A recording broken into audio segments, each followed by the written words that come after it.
minutes, but we'll cut it short.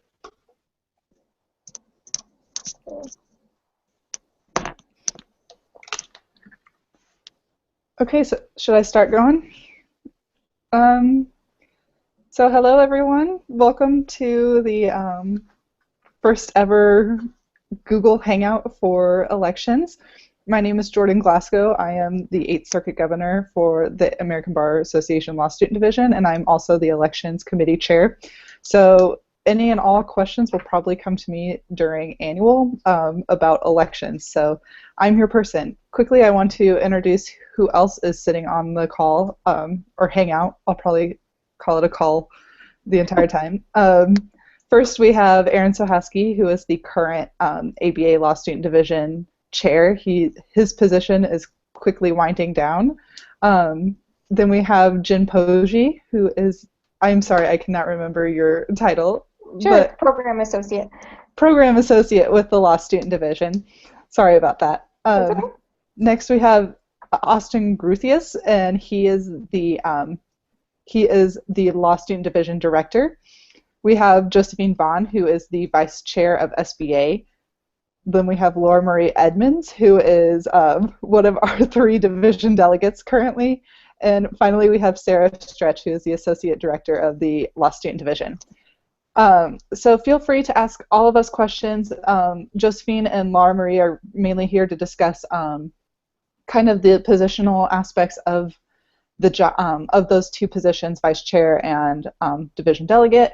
And the others are here to kind of just provide any sort of experience or qualifications that they might have to anything I say. So first I want to discuss the election code in general. So this is the election code. You all should... Jordan. Yeah. Sorry to jump in. Can we just have anyone who's on the call or on the Hangout maybe say so in the chat so we know you're there? Just so we can take a roll call.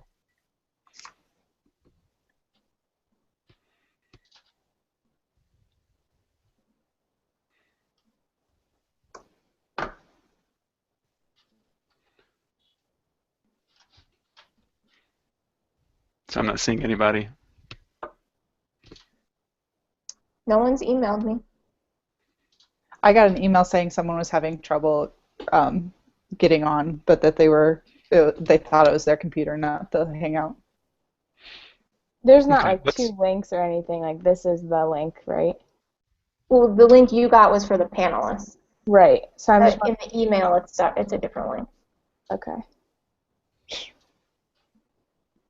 Will it pop up? Is it going to tell us, like when Aaron joined it, it told us that Aaron joined. Will it tell us when other people join? Does it No, do that it doesn't do that, no. Okay. Does like this transfer into the other one? That's what I think I'm confused about. Yeah, it should be live so people can see it. If they go to the event page.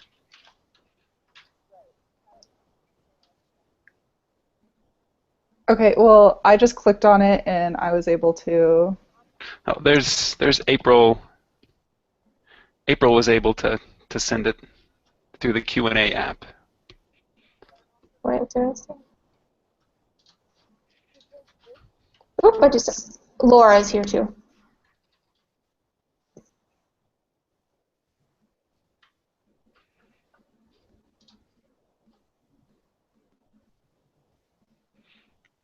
Okay, a few more have chimed in. Yeah, Peggy said she's now on the call. I think it might be on a delay because April just texted me, so it's probably just on a delay. Okay. I wonder how long the delay is. Okay, Andrew just showed up for me. Okay, well, I assume they'll be chiming in if there's a delay. Just use the Q&A app to say you're on the call, on the Hangout, and have your questions ready, and we'll go from there. All right. So should I reintroduce everyone, or should I just continue? No, I think we're good on that. Okay, great. So The first order of business is I just wanted to remind everyone that this is the election code. Sorry, there's kind of a glare. This is the election code. You were emailed a copy, I believe, when you were certified. It's also online. If you just Google Law Student Division election code, it's the first hit that you should get.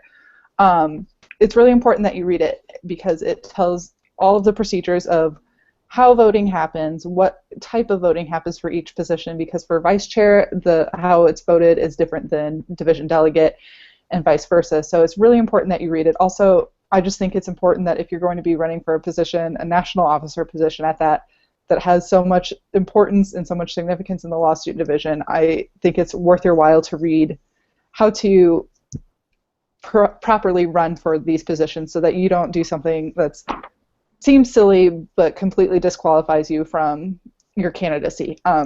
It will also save the Board of Governors a big headache dealing with various violations that could have been prevented.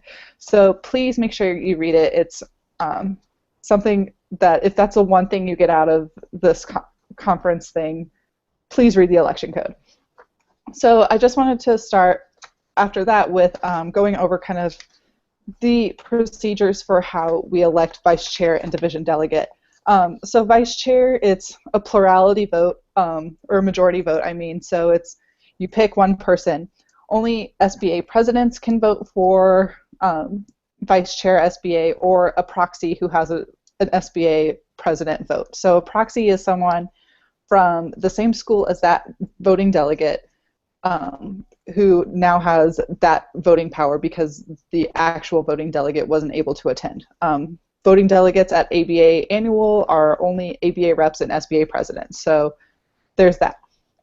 Like I said, it's a majority vote, and each person at the annual meeting will get 5 minutes to speak and present their platform and their campaign towards the entire voting population. And then later on, and Jennifer can give me the specific dates, we will have a question and answer session. Each person will be in an individual room, and they'll kind of travel to all the rooms. And those question and answer sessions last for 10 minutes each. And it's basically just questions about your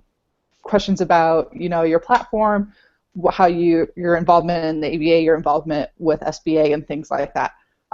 There's a moderator in all the rooms, and the moderator has the right to kind of veto a question. So if someone, asks something completely off the wall that has nothing to do with any sort of election campaign or procedure or anything like that, they can kind of veto that question so it doesn't derail the entire session. We announce vice chair at the end of annual, so you should probably stick around for the whole thing. Going on to division delegate, it's basically the same procedure. Division delegates get 5 minutes to speak to the entire voting delegate population, and then there's a 10-minute question and answer session that will be held kind of the same way. So they'll go from room to room. There are two big differences. First, ABA reps and SBA presidents can vote for division delegate. So there is a bigger voting population. Secondly, division delegate is voted differently. So when you see the ballot, it's a ranking system. So if you say there's person A, B, and C, and you want A to get the position the most, so you would give them 1 vote, which would count for 3 points. If you want B to get, if you're B, you want B, but you want him less than A, you would give him 2, which is 2 points. And if C is your third choice, then you would give him 3 votes, which is 1 point. And so whoever has the most points at the end of the election period is who is elected. And again, we announce those at the end of the annual meeting. So that's kind of a quick rundown of the procedure. If you want like a very detailed explanation about it, please check the elections code. It's very detailed, it's very thorough, so it would be good for you to understand exactly how the procedure happens. Are there any questions about procedure before I move on?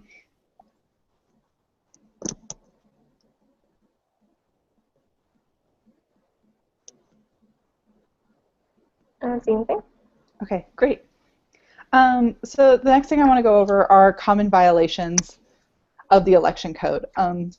You would be surprised about the silly things people do during the election period, or even before the election period, that kind of set off their ability to campaign or continue in the candidacy race. So first, I just want to go over what normal course of business is, because you'll hear that phrase thrown out everywhere during annual, and it's a really important thing because we're all so like interconnected and involved that normal course of business is something that comes up a lot. So normal course of business is basically anything you did before you became a candidate. So for instance, when I ran for circuit governor, I was the lieutenant governor of programming for my circuit, and within that position I was in charge of planning and coordinating the entire spring circuit. So I was allowed to continue to contact people to come to that spring circuit. I was allowed to still contact vendors and speakers and other individuals who were involved in the spring circuit to make sure that it went well. And so that's an example of normal course of business. Does anyone else on the panel have an example of normal course of business?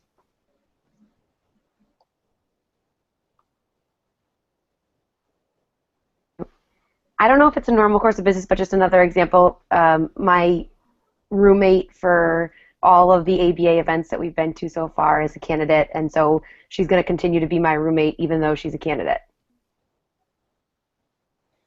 Another normal course of business is if you go to the same school as somebody who's a voting delegate, you're allowed to talk to them about school matters, or if you're friends with them, it's okay, but you can't talk about your platform until the actual process has started. Jordan, I don't know if you can see the Q&A question. If you, okay, so it says, what if you are given proxy vote by your SBA president? Can you still vote? And so I think that that person is, Jordan, go ahead and take it.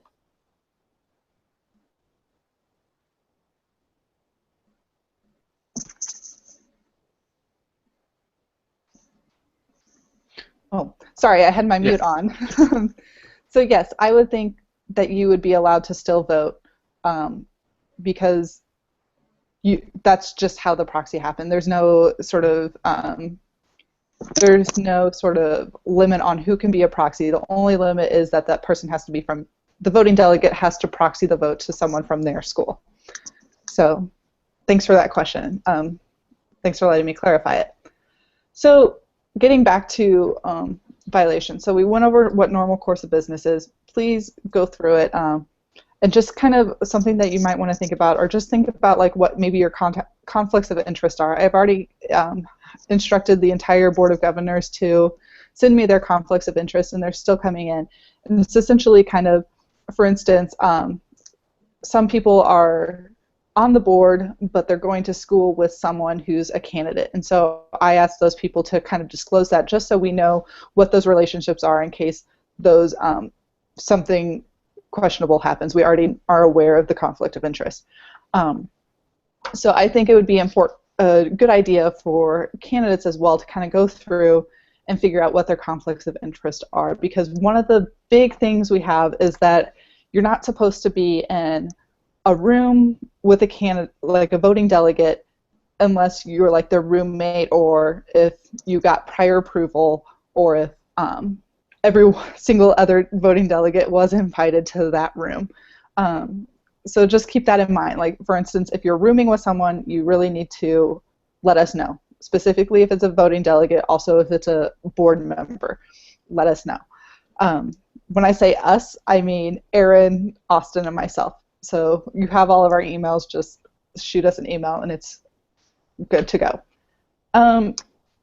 So kind of on that line, one of the big issues we have is people attending like parties or just kind of going out with voting delegates when others weren't invited. And that creates an issue because you're having extra contact with those voting delegates that not everyone else is receiving. And we're trying to keep this as fair as possible and a fair playing ground. So making sure that you're not attending an event that other people aren't. For instance, if voting delegate from Harvard, for instance, let's use Harvard as our example. If the voting delegates from Harvard, for some reason, if they invite you to go out to a bar with them, you really shouldn't go unless every single other voting delegate, or not, if every other candidate, I'm sorry, I misspoke. So if every other candidate was invited, you'd be allowed to go. Otherwise, I would say probably not. And it seems like there maybe is another question or comment. We have a comment, but you don't get to sit on the other candidates' speeches or Q&A. Right. Thanks for that clarification. Yeah, so there will be a separate room on that process where we'll keep everyone kind of huddled in so that you don't hear the other people's Q&As or speeches. It's just a matter of fairness. So thanks for that clarification. Going on from there, some of the things that are huge that don't seem very big is passing out things to candidates, whether that's a business card, whether that's like a campaign button or something. Just leave your business cards at home. You're not going to need them. It's just a waste of time. So don't bring the business cards at all. Don't make campaign buttons because, I mean, this isn't a high school election either, so don't do that. Don't make posters, things like that. Also, something that I would recommend you do not do because I would consider it a violation is, like on Facebook, you know, you have like your timeline cover photo. Don't change that to be like, vote for me for ABA Division Delegate or Vice Chair. It's the same thing as passing out a campaign flyer. So don't do it.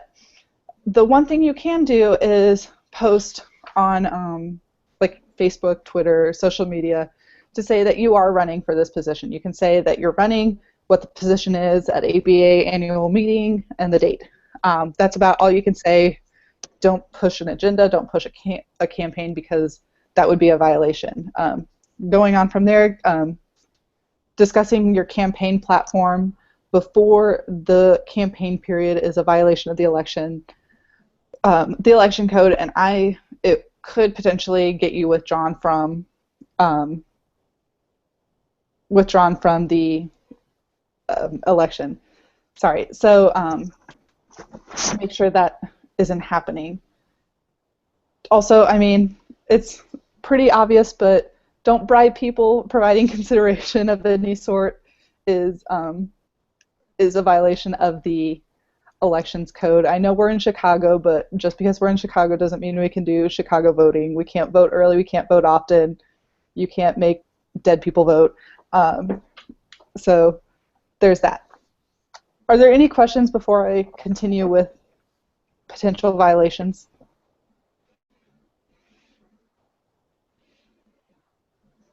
I don't see any. Okay, great. So yeah, also another one that's that I would think is obvious, but when people start drinking, things happen. Don't talk down about other candidates. It is a violation of the election code to be defaming another candidate, to be saying they're a terrible person or something along those lines. So just don't do it. It's not high school. So yeah, I mean, it's pretty simple, but just go from there. Also, don't contact any voting delegates via social media, via text, via, I don't know, anything, because we just need everything to remain an even playing field. And if you're contacting people, it creates, obviously, an advantage. So make sure you're not contacting them. However, if you look in the election code, it says that if someone contacts you about something, you can respond. But I would play it safe and just say, you know, if they ask you a voting question or if they ask you a campaign question, just say, you know, I can't talk about that, and refer them to me or refer them to Aaron or Austin. It's pretty simple. Just kind of keep quiet until then. We have a question. Sure. Just to clarify, a candidate can be a proxy voter. Yes. Yes, a candidate can be a proxy voter. So at this time, I guess, I know that when I ran for circuit governor, I was paranoid about violating the election code and everything. I kept asking Aaron because he was our proctor. I was like, is this normal course of business? Is this normal course of business? So make sure, if you have any questions, now's the time to ask, even your hypotheticals. I don't mind. So please make sure you're asking them. Anything? Nope, not yet. Great. Okay, so with that, I just kind of want to go on. There is a violation procedure that's a little bit different than what we've done in years past. We will be distributing a Google form for violation reporting. In the years past, it just says written procedure or a written violation report.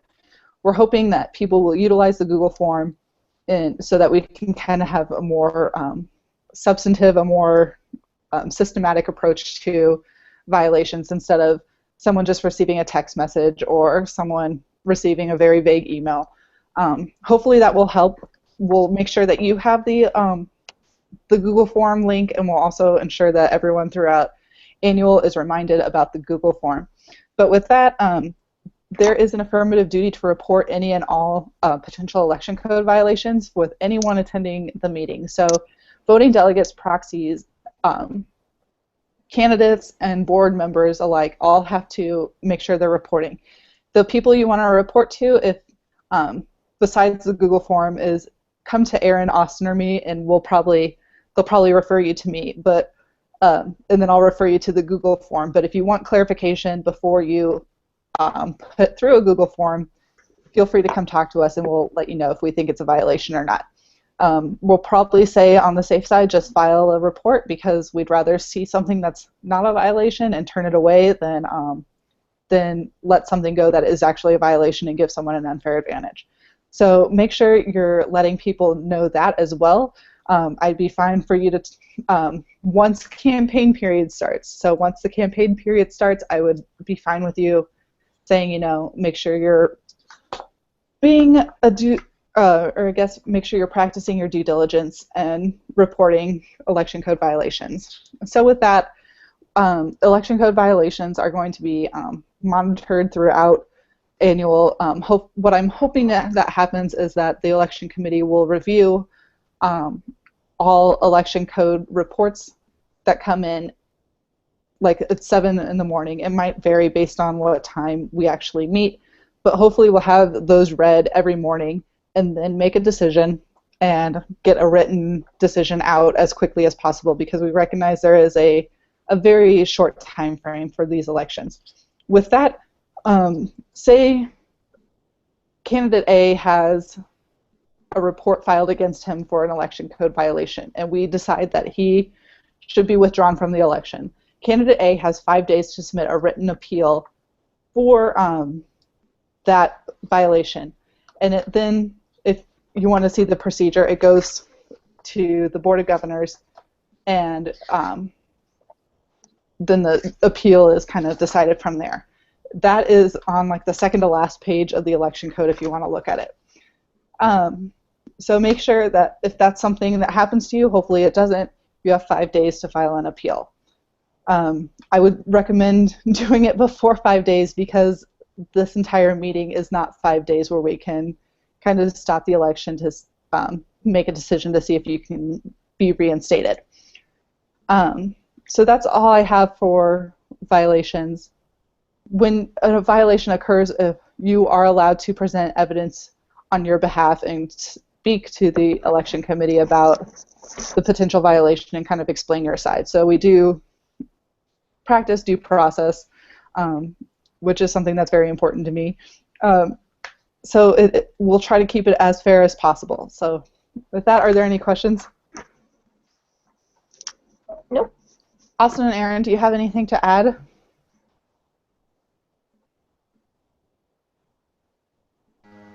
I think one thing that's important that was reiterated over and over is you don't have to rely on any external means to win people's good favor in elections, and that's what this code tries to insulate us from. You rely on your words and make sure that you are keeping your words strictly toward your campaign and not making it about another person's campaign. So just keep it fair, keep it equitable, and it'll be a solid election, and I'm sure it'll turn out really well. But one thing we just want to caution about is we don't want to have any muckraking going on here and there. So let's keep it even, let's keep it fair. Yeah, And just kind of to add on to that, like he said, it's really important to kind of just campaign on your own words. You don't want to be defaming anyone or saying anything that could come back to haunt you, because we're all very involved in student organizations. We're all very involved in the law student division. And so you end up seeing these people over and over. And so the idea that, oh, I can say whatever I want about them because I'm only seeing them at this meeting and I'll never see them again is a little bit of a fallacy. So just keep in mind that these people do pop up again and again and again. So with that, I think I'm good on election procedure, and I'd like to turn over the floor to Josephine to just kind of talk about the vice chair position and what it entails. So Josephine, you got the floor.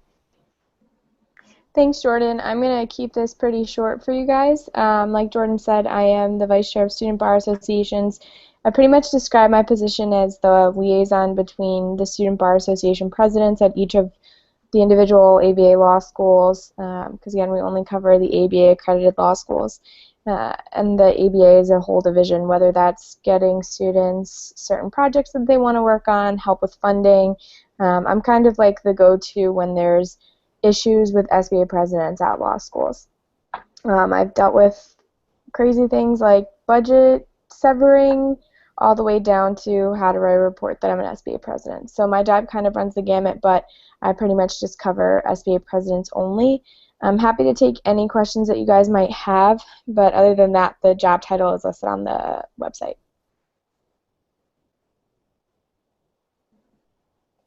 Great, thank you, Josephine. Does anyone have any questions for Josephine about the position specifically? I do not see any at this point. Great. Okay, so with that, I'll turn the floor over to Laura Marie, who is the one of our 3 division delegates. So, Laura, go for it. Hi, everyone. I'm Laura Marie.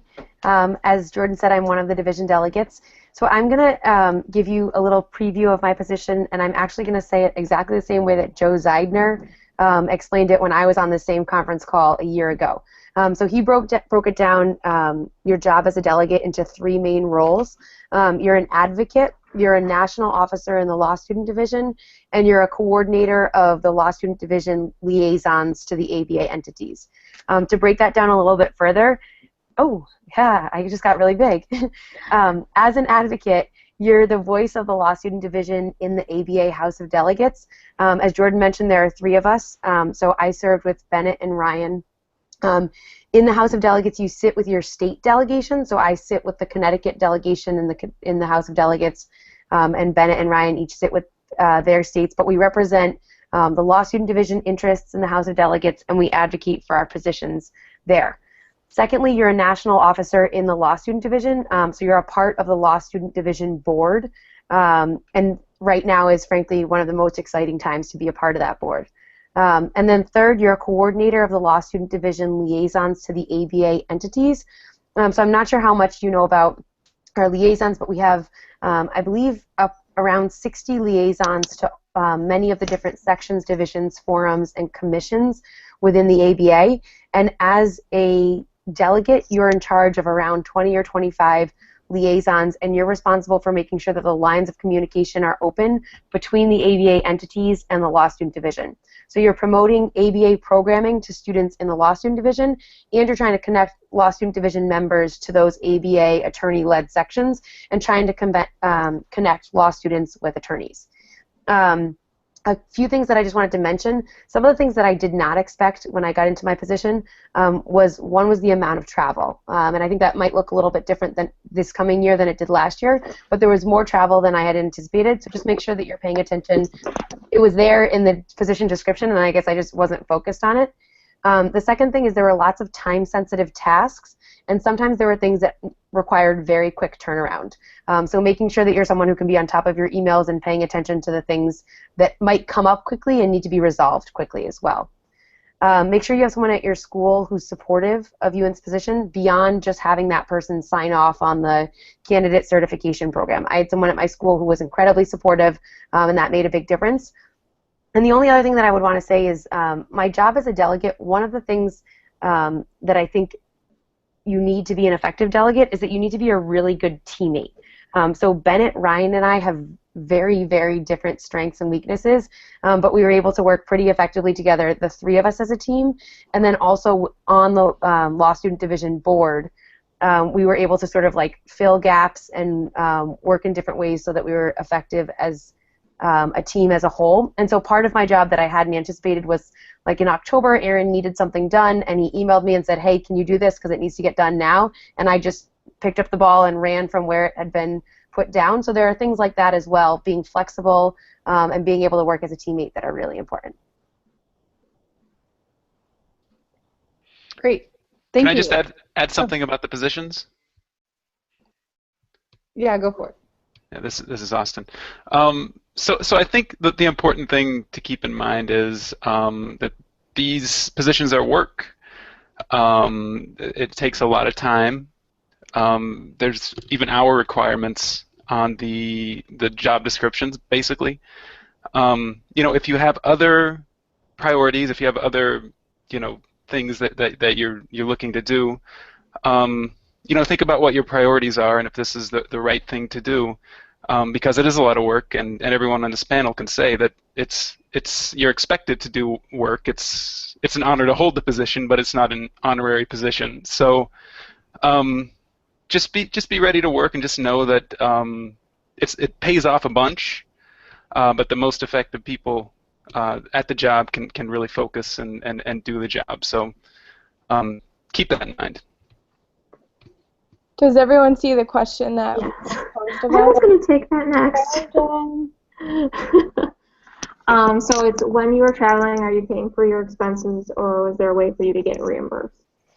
We do have a reimbursement policy for the division. A lot of it actually we will direct bill, so there are things that won't come out of pocket right away, but there are per diems that you need to follow per day. There's very specific direction on how that works and what you can use that for. Like, you cannot use money towards alcohol and things like that. It's very spelled out, but you're definitely supported to go to the events that we would like you to go to for your position. Yeah, and if I could just add something to that, the traveling that happens, although it's frequent and although it can happen at various times, I believe all the national officers travel more than the circuit governors do. It's not the main aspect of this position. A lot of times you're working on your own at your home school or your hometown. So try not to focus too much on the travel. A lot of times traveling is traveling. You end up with the challenges that come with TSA and everything else. So that's just a small aspect of it. But one thing, actually two things I wanted to mention. I don't believe I actually defined when the campaign period is, and that's written out in the election code, which again I encourage you to read. And the campaign period begins when on-site registration at the meeting starts. And so for annual, it will be July 31st, correct? July 31st or 30th? The 30th is when any specific candidate things happen. Okay, yeah. So July 30th will begin the campaign period, and just keep an eye out for what time that actually is, because it's not July 30th at 12 a.m. It will probably be noon or 11.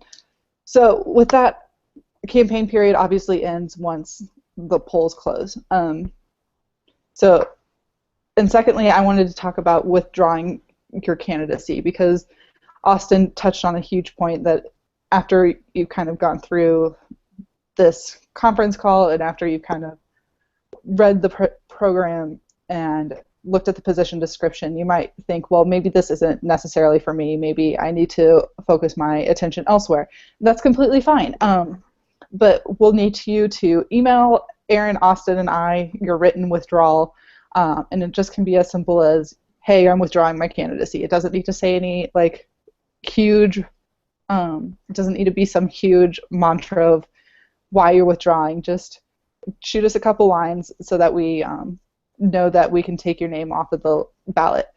And any individual who fails to attend the annual meeting will be withdrawn, except for some extended circumstances, which are listed in the election code. Excuse me. And so I encourage you to look at those. Just off the top of my head, some specific things. If you end up having a baby, or if you're in a car accident and are hospitalized, those are extended circumstances that will work with you to make sure that you can stay in. But we also need to know about that as soon as possible. So with that, are there any other questions? That's kind of all I have. So we have a question about clarifying frequent for travel. Okay. I don't know, Laura Marie, if you want to take that since it's a delegate question. Yeah, I would be happy to. I actually just had the list up, but I have too many windows open right now. But there's on the candidate, at the bottom of the candidate description, there it tells you exactly which meetings you need to be at, and the ABA has like the mid-year meeting and annual meeting dates already set out. So that would Jen, I don't know if that would be a question that's better pointed at you. One of the things that I hadn't anticipated that I ended up traveling to were things like circuit meetings. And I just would reiterate Jordan's point about if you're thinking that you might want to do this position because of the travel opportunities, this is not a good idea. Because the travel is not like, oh, this is fun, I'm going to go and like on these weekend trips. Like, you're going to go to class on Friday and you're going to fly out at noon after class and you're going to be on a connecting flight and you're going to get in and you're going to be at a meeting all day Saturday. It's not glamorous. You're going to hop on a plane and get back at midnight on Saturday night. So if you're thinking that you might want to run for this position because you get to travel a lot, this is not, if that's your only reason, I would strongly encourage you to reconsider. And I can add to some of the dates. We do have our calendar of events for the division updated on our website if you want to check that out. But on the directions you've received about candidate events in your emails, it does mention our SOC meeting, which is in mid-September. So you'd be coming to Chicago for that. Our Fall Division Board of Governors meeting, which is at the end of October, so you'd be coming to Chicago for that. And again, like Laura Marie said, it's not like there's a lot of free time in the day. You are busy pretty much from 7 a.m. till end of business day, so just keep that in mind. Mid-year is at the beginning of February. That'll be in San Diego this year. And then our Spring Board of Governors meeting is in Chicago. It's the last few days of March and the first weekend of April. And then annual meeting is in San Francisco this year. So there could be some other things mixed in there, but those are the main meetings.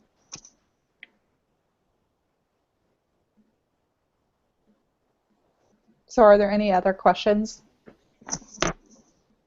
Jordan, am I making this up, or did you send LM and I an email with pre-screened questions that I can't find right now in my email? Am I making this up? I think Jen told you sent it. Yeah, I had a pre-screened question now that I think of it, and it was basically what the process was for the question and answer, which we already went over, which each person is kind of individually in a room with a group of voting delegates, and they will receive 10 minutes to speak to those voting delegates. So it can be repetitious. It can get kind of monotonous, but it's really important. Could I chime in real quick, Jordan? Yeah. I would just say think about some things that you might say if you get into one of those 10-minute Q&As and you hear crickets, because that could happen. So just think about what you might say if you get into a room and have no one asking you any questions. Right. So that's a good pointer. Also, I think one of the questions was the history of the vice chair position, or was it division delegate? It was vice chair. Vice chair. And Jen looked up our history, and we only have records back to 2003, but for the last 12 years, we've had a vice chair of SBA. So that's kind of the information we have.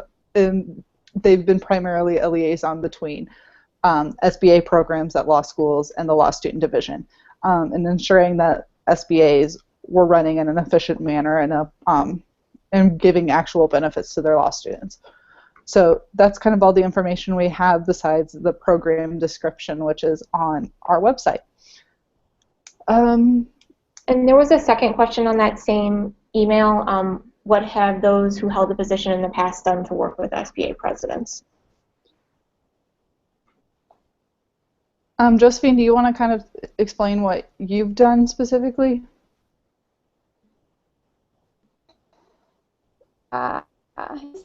So what I can really only talk about what I have done and what my predecessor, Joe Cunningham, did. From blast texts, I've done a couple webinars. It's kind of been no video on me. Well, that's sad. Sorry, guys. It's kind of been anything that. Can you guys hear me or no? Yes, we can hear you. Okay, thanks, Jen. It's kind of been any form of communication that the SBA president or time has called for. It's kind of hard to answer that because every person sort of runs it differently, but there have been things like webinars, and we have our own listserv, email blasts, and things like that. If there are any more specific questions, because that one's kind of hard because it's pretty broad, if there are specific questions on that, I'd be happy to answer. And while you guys are all on, I'd encourage you to ask LM and I these questions, because this is the only real opportunity that either of us can kind of answer these in-depth questions for you, because Jordan and Austin and Aaron can okay us answering them. When we're in one-on-one situations in Chicago, they won't be able to okay us. So it's important, if you have questions, to please ask them now. Right. And as we, while we're waiting on any questions to come in, something I also want to mention is third parties. You'll be held responsible for any actions that third parties take on your behalf. So if you have voting delegates or lieutenant governors or other individuals in the law student division who are defaming other candidates on your behalf, or saying, you know, candidate B is terrible, but you know, candidate A is awesome, we'll take that into account, and you're held strictly liable for those individuals' actions. So make sure that you're make sure that if there are any individuals who might do something, you take care of that now.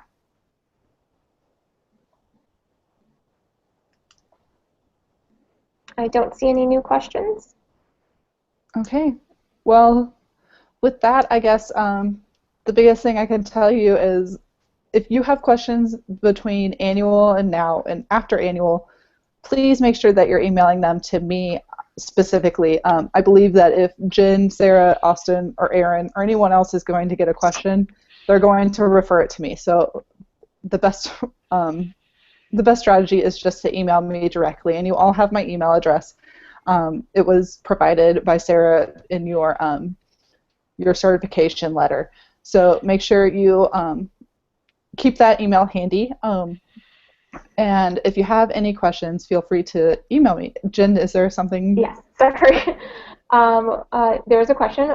Would you not consider speaking with the current officer about their position in the normal course of business?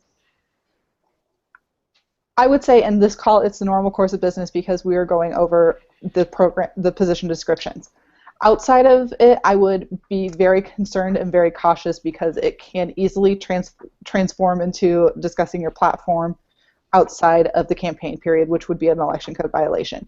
So I would just err on the side of caution and say, don't discuss positions with them right now. Just, you know, look at the stuff that's on our website. The position descriptions that are on the website are very extensive and comprehensive. So look at that, and if you have any specific questions, like traveling requirements, you know, are you I don't know, if you have a basic travel requirement question about that comes up through when you're reading the position description, email the staff, email me, and we'll take care of that. But I would just, you know, just err on the side of caution with everything.